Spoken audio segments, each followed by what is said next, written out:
শেখ হাসিনার আমলের পুলিশ ছিল, সে পুলিশকে তো লেলিয়ে দেওয়া হতো বিরোধী দলের নেতাকর্মীদের বিরুদ্ধে। এই অন্তর্বর্তীকালীন সরকারের সময় মানুষ এই আইনের শাসনটুকু প্রত্যাশা করে। ইউনিভার্সিটিতে পড়াশোনা করেছি, ছাত্র রাজনীতি করেছি, ছাত্র রাজনীতি থেকে বেরিয়ে জাতীয় রাজনীতির সাথে সংশ্লিষ্ট আছি, হাইকোর্টের সনদপ্রাপ্ত অ্যাডভোকেট। আমাদেরকে জীবনযাপন করতে হয়েছে, আমাদেরকে ফেলে রাখা হয়েছে মাদকসেবী, খুনি, ডাকাত, চোর এদের সাথে। 35 দিন রিমান্ড একবারে, সেটা হচ্ছে একবার একটা ঘটনা। এরপরে তো আবার কত লাস্ট জুলাই আগস্টের আন্দোলনে 19 জুলাই, এই যে রাশেদ এখানে আছে সাংবাদিক, সে জানে যে কিভাবে টেনে হিসড়ে, সাইডও আছে, সাইড ছিল, কিভাবে টেনে হিসড়ে আপনার ডিবি তুলে নিয়ে গেল। রমনা পুলিশ নিয়ে যেতে চাচ্ছিল, ওদের কাছ থেকে ছিনতাই করে নিয়ে গাড়িতে তুললো হচ্ছে ডিবি পুলিশ। তার প্রত্যক্ষ প্রমাণ ওরা তো জানেই। তো এই পরিস্থিতি অতিক্রম করে আমরা এসেছি।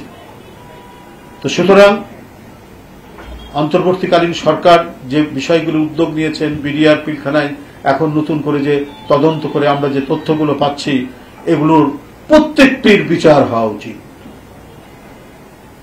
যারা ওরই মধ্যেও অন্যায় কাজ করেনি, অস্বীকার করেছে, তাদেরকে পুরস্কৃত করা উচিত।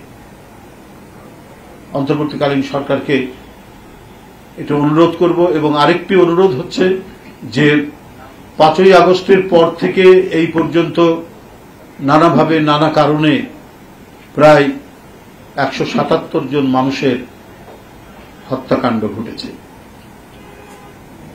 যারাই ঘটাক, তারা যে দলেরই হোক, যে মতেরই হোক, সরকারের উচিত ছিল, সরকার আইন শৃঙ্খলা দেখবে, কোন পার্টির রং দেখবে না। কে ক্ষমতাশালী ব্যক্তি, কে ক্ষমতাশালী নয়, কে ধনী, কে নির্ধন, এটা বিবেচনা করবে না। করবে কে অপরাধ করছে, সেই অপরাধীকে চিহ্নিত করে তাকে আইনের আওতায় বিচার করবে। তো এলএমই সার্টিফাইড বিশ্বসেরা কপারে তৈরি ওয়ালটন কেবলস, যা আপনার স্থাপনাকে রাখবে সব সময় নিরাপদ। এই অন্তর্বর্তীকালীন সরকারের সময় মানুষ এই আইনের শাসনটুকু প্রত্যাশা করে।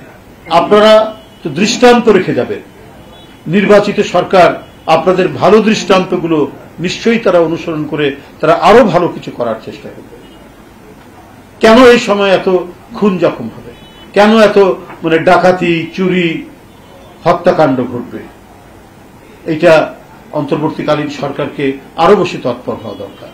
বলা হচ্ছে যে পুলিশের মধ্যে এখনো আস্থা ফিরে আসে না। কেন আসবে না? পুলিশ তো আরো বেশি, যারা অন্যায় করেনি, যারা কোনো ধরনের দুষ্কর্মের সাথে জড়িত ছিল না, তারা তো আরো ভালো মতো ড্রাইভ দিয়ে তারা কাজ করবে। কারণ শেখ হাসিনার আমলের পুলিশ ছিল, সে পুলিশকে তো লেলিয়ে দেওয়া হতো বিরোধী দলের নেতাকর্মীদের বিরুদ্ধে।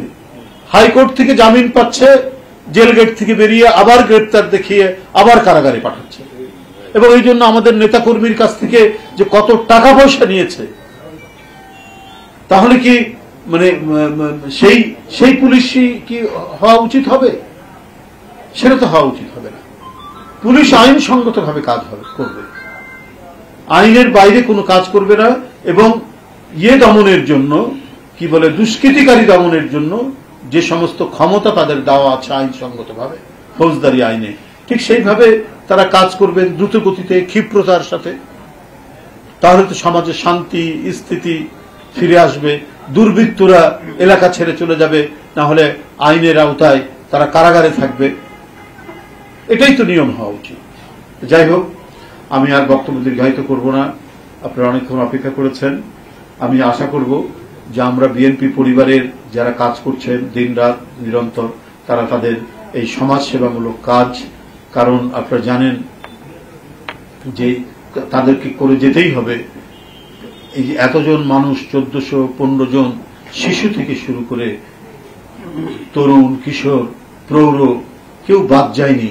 শেখ হাসিনার পেটুয়া বাহিনী, শেখ হাসিনার আইন শৃঙ্খলা বাহিনী দ্বারা তাদের প্রাণহানি ঘটেছে, তারা শাহাদাত বরণ করেছে। তো সুতরাং তাদের পাশে থাকতেই হবে। জাতীয়তাবাদী শক্তির একটি অর্গান হিসাবে একটি সমাজসেবী সংগঠন থাকতে, এবং 20,000-এর অধিক নেতাকর্মী আপনার আহত হয়েছে, অনেকেই এখনো হাসপাতালে কাতরাচ্ছে, ওদেরকে আমি দেখে এসেছিলাম হাসপাতালে।